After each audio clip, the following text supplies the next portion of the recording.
Here are 5 things to know on this Thursday morning. The Maine Attorney General's office is ruling that 3 police shootings were justified. 2 of them happened in Pittsfield and Topsom back in February.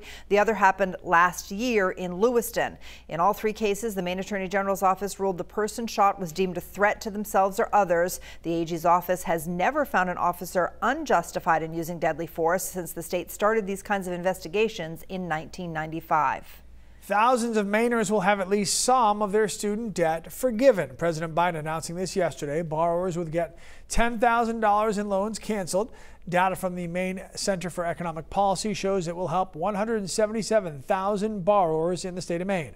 Some borrowers will need to apply for student loan forgiveness, others will not. The application, though, is not open yet. More information is expected to come out in the next few days.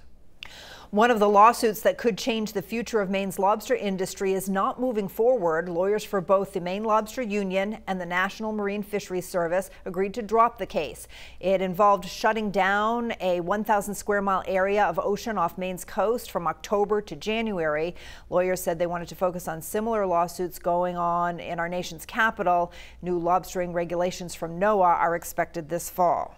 Governor Mills will head to Popham Beach in Phippsburg today to get a look at some upgrades there. The governor will be at the park this afternoon to see a new mobility pathway. That path will make the Popham Beach more accessible to people who are in wheelchairs. Governor Mills will also be getting an update on shark sightings at the beach, as well as some other protocols that have been implemented by state parks. The Biddeford-Saco Old Orchard Beach Transit got $2 million federal dollars to add 2 new electric buses to its fleet. The goal is to slowly but surely change all of the old diesel buses into electric ones. The battery on these electric buses lasts for about 200 miles a day, which basically covers driving from 8 a.m. to 2 p.m. The federal money will also go for a new charging station that's going to be at the Saco Transportation Center. All 4 electric buses are expected to be out on the roads in 2 years. All right, final check of the weather. Here's Todd. Yes, there it is. 7-day forecast. Mix of sun and clouds. Hot, humid today. Highs in the 80s. Isolated shower, more of them for Friday. Weekend still looking good. Bye.